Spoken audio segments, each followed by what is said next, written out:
नमस्कार भैया बहनों। आज हम कक्षा 6 पाठ 7 भारतीय राजनीति विज्ञान में नगर प्रशासन के बारे में पढ़ेंगे कि नगर प्रशासन क्या है। तो इस पुस्तक में कहानी टाइप है, तो सुनते हैं। इतवार की एक अलसाई हुई दोपहर थी जब माला और उसके साथी शंकर जहांगीर और रेहाना गली में क्रिकेट खेल रहे थे। शंकर ने बड़ा अच्छा ओवर फेंका था। ओवर यानी गेंदे फेंकना। और रेहाना आउट होते थे बची थी। रेहाना ने आउट न होने से शंकर हताश हो रहा था, इसलिए उसे उम्मीद में वह कैच आउट हो जाएगी। एक 60 बॉल फेंकी, वह उल्टाई। रेहाना ने इतनी तेजी से वो बल्ला घुमाया कि गेंद ऊपर गई और गली की ट्यूबलाइट टूट गई। अब उसने इतना जोर से बल्ला घुमाया कि ये गली की ट्यूबलाइट टूट गई। रेहाना चिल्लाई, अरे ये मैंने क्या कर दिया? तो शंकर तपाक से बोला, अरे हम यहाँ नियम बनाना भूल गए थे कि अगर तुम्हारी गेंद से गली की ट्यूबलाइट टूट जाएगी तो तुम आउट मानी जाओगी। तीनों ने ही तब शंकर को विकेट की चिंता छोड़ने के लिए कहा, क्योंकि जो हुआ उसके बारे में ज्यादा चिंतित और परेशान हो रहे थे। शंकर ने उनसे कहा कि तो इसकी चिंता मत करो, ट्यूबलाइट टूट गई उसकी चिंता कर। पिछले हफ्ते उसने निर्मला मौसी की खिड़की टूट गई थी, जिसको बदलने के लिए अपनी जेब से पैसे देने पड़े थे। क्या आप दोबारा जेब खर्च में से पैसे देने पड़ेंगे? और ये पैसे देंगे किसको? गली की ट्यूबलाइट बदलता कौन है? अब गली की लाइट टूटी थी वो तो। माला का घर सबसे पास था। चारों भागकर माला के घर गए और उसकी माँ को सब कुछ बता दिया। सारी बात सुनकर माला की माँ ने कहा कि हमें इस बारे में कुछ खास पता नहीं, बस यही मालूम है कि वह नगर निगम की जिम्मेदारी होगी। उन्होंने सुझाव, यास्मीन खाला से पूछना चाहिए, वे हाल में नगर से सेवानिवृत्त हुई है। जाओ उनसे पूछ लो और माला को तुम जल्दी घर वापस आना। यास्मीन खाला उसकी गली में रहती थी और माला की माँ से उनकी अच्छी दोस्ती भी थी। चारों दौड़कर खाला के घर पहुंचे और जैसे उन्होंने दरवाजा खोला एक साथ पूरा किस्सा सुनाने लगे। उनका सवाल सुनकर यास्मीन खाला बड़े जोर से हंस पड़ी और बोली, इसमें कोई एक व्यक्ति नहीं है जिसको तुम पैसा दे सकते हो। एक बहुत बड़ी संस्था होती है जिसको नगर निगम कहते हैं। यह सड़कों पर रोशनी की व्यवस्था, कूड़ा इकट्ठा करने, पानी की सुविधा उपलब्ध कराने, बाजारों की सफाई कराने का काम करती है। तो नगर निगम किसे कहते हैं? एक बहुत बड़ी संस्था होती है। क्या होती है? नगर निगम। अब ये नगर निगम के अंदर बिजली, पानी की उपलब्धता करवाना, सफाई का ध्यान रखना, रोशनी की व्यवस्था करवाना, बाजारों की सफाई करना, सारा काम नगर निगम का होता है। माला बोली, हाँ मैंने नगर निगम के बारे में सुना है। मैंने शहर में बोर्ड में देखे हैं जो नगर निगम द्वारा लोगों को मलेरिया के बारे में बताने के लिए लगाए जाते हैं। खाला बोले, तुम बिल्कुल सही कह रही हो। नगर निगम का काम ये सुनिश्चित करना है कि शहर में बीमारियां न फैले। यह स्कूल स्थापित करता है और उन्हें चलाता है। शहर में दवाखाने, अस्पताल चलाता है। बाग बगीचों का रख रखाव भी करता है। और उन्होंने आगे जोड़ा, हमारे पुणे शहर बहुत ही बड़ा शहर है, यहाँ नगर प्रशासन चलाने वाले संस्थान को नगर निगम कहते हैं। यानी कि जो बहुत बड़ा शहर होता है और उसको चलाने वाले प्रशासन को नगर प्रशासन या नगर निगम कहते हैं। छोटे कस्बों में इसे नगर पालिका कहते हैं। अब जो छोटे कस्बे होते हैं जैसे अपने जयपुर, कोटा, ये नगर निगम में आते हैं। और अपना सवाई माधोपुर है, दौसा, करौली, टोंक, ये नगर पालिका क्षेत्र के अंतर्गत आते हैं। निगम पार्षद एवं प्रशासनिक कर्मचारी।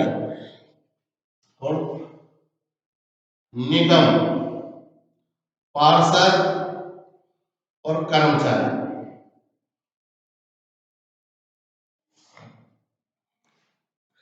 यास्मीन खाला, मुझे बहुत बड़ी उत्सुकता हो रही है कि ये फैसला कौन लेता है कि पार्क कहाँ बनाया जाए। जब आप नगर निगम में काम करते तो कैसे मजेदार निर्णय भी लेने पड़ते हैं? रेहाना ने पूछा। खाला ने जवाब दिया, नहीं रेहाना, मैं तो निगम में लेखा विभाग यानी अकाउंट में थी। बस लोगों की मासिक तनख्वाह की पर्चियां बनाती थी। तो खाला ने रेहाना खाला ने कहा कि भाई मैं तो एक अकाउंटेंट थी और मैं तो वहां पर लोगों की तनख्वाह बनाने का काम करती थी। चूंकि शहर का आकार बहुत बड़ा होता है इसलिए नगर निगम को कई निर्णय लेने होते हैं। इस तरह शहर को साफ रखने के लिए बहुत बड़ा काम करना पड़ता है। ज्यादातर निगम पार्षद ही यह निर्णय लेते हैं, यह अस्पताल या पार्क कहाँ बनेगा। जो पार्षद बैठते हैं सारे मिलकर के निर्णय लेते हैं, तब जाकर के किसी चीज का निर्णय ले पाते हैं। शहर को अलग अलग वार्डों में बांटा जाता है, हर वार्ड से एक पार्षद का चुनाव होता है। अब जो शहर है उसको विभिन्न वार्डों में बांट दिया जाता है, वहां एक पार्षद का चुनाव होता है। और नगर निगम के कुछ ऐसे निर्णय होते हैं जो सारे शहर को प्रभावित करते हैं। ऐसे जटिल निर्णय पार्षदों के समूह द्वारा लिया जाता है। जैसे 10 वार्ड है, 10 वार्ड के पार्षद जीत करके जाएंगे, वहां उनका एक सभापति होता है। उदाहरण स्वरूप एक बस स्टैंड को बेहतर बनाना या किसी भीड़ वाले बाजार का कचरा से ज्यादा नियमित रूप से साफ करना है या फिर शहर के मुख्य नाले की सफाई करनी है, तो पार्षद की समितियां ही पानी कचरा जमा करने और सड़कों पर रोशनी आदि की व्यवस्था करती है। जब एक वार्ड के अंदर की समस्या होती है तो लोग उस वार्ड के लोग पार्षद से संपर्क कर सकते हैं। उदाहरण के लिए अगर बिजली खतरनाक तार पर लटक कर नीचे आ जाए तो स्थानीय पार्षद बिजली विभाग के अधिकारी को बात करने में मदद कर सकते हैं। जहां पार्षद की समितियां एवं पार्षद विभिन्न मुद्दों पर निर्णय लेने का काम करते हैं, वही उन्हें लागू भी करते हैं। तो लागू करने का काम आयुक्त यानी कमिश्नर या प्रशासनिक कर्मचारी रहते हैं। आयुक्त और प्रशासनिक कर्मचारियों की सरकार द्वारा नियुक्त की जाती है, जबकि पार्षद निर्वाचित होते हैं। अब जो प्रशासनिक कर्मचारी होते हैं,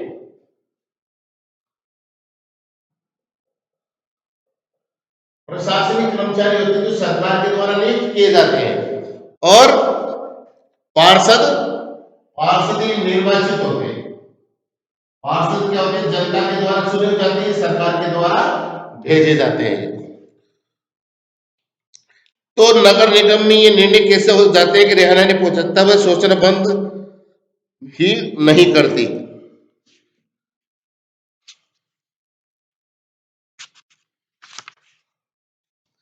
बच्चों के सवाल से खुश होकर यास्मीन खाला ने जवाब दिया कि सारे वार्डों के पार्षद मिलते हैं और सबकी सम्मिलित राय से एक बजट बनाया जाता है। यानी कि सारे पार्षद मिलते हैं, उसे एक बजट बनाया जाता है और उसी बजट के अनुसार पैसा खर्च किया जाता है। पार्षद ये प्रयास करते हैं कि उनके वार्ड की विशिष्ट जरूरतों परिषद के सामने रखी जा सके। फिर निर्णय प्रशासनिक कर्मचारी द्वारा क्रियान्वित किए जाते हैं। खाला बड़ी खुश थी क्योंकि किसी बड़े व्यक्ति ने आज तक उनके काम के बारे में पूछा नहीं था।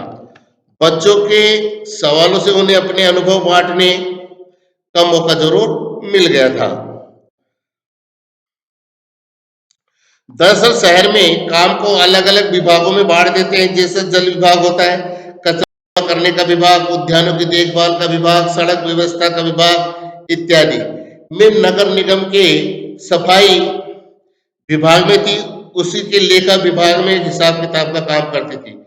खाला बड़े इम्तिमान से बता रही थी। फिर बच्चों के खाने के लिए को रसोई से कबाब लाने के चल पड़े। जहांगीर ने रसोई में खड़े खड़े तेजी से अपने कबाब खा लिए। फिर ऊंची आवाज में वहीं से बोला, यास्मीन खाला, नगर निगम जिस कूड़े कचरे को इकट्ठा करता है वह जाता कहाँ है? बाकी बच्चे अभी कबाब खा ही रहे थे। यास्मीन खाला ने बताना शुरू किया कि इस सवाल का जवाब बड़े मजेदार है। जैसा कि तुम जानते हो कि कचरा लगभग हर गली में फैला रहता है। पहले हमारे पड़ोस का भी यही हाल था, चारों तरफ कूड़ा फैला रहता था। अगर कूड़े को इकट्ठा करके हटाया नहीं जाए तो मक्खियां भिन बनाती रहती है और आसपास कुत्तों, चूहों और सुअरों का जमावड़ा हो जाता है, जिससे बदबू की बीमारियां फैलने लगती है। ये बहुत बुरी बात थी। बच्चों ने गली में क्रिकेट खेलना छोड़ दिया था क्योंकि उनके घर वालों को यही डर लगा रहता था कि गली में अधिकांश समय रहने से बच्चे बीमार न पड़ जाए। इसलिए नगर परिषद, ये नगर निगम कूड़े कचरे को एक जगह पे इकट्ठा करवा करके उनको इकट्ठा करवाती थी, सफाई करवाती थी, तो एक जगह एकत्रित करवा करके उसको डलवा देती थी। अब हम शेष कल पढ़ेंगे लोगों का विरोध। तब तक के लिए धन्यवाद।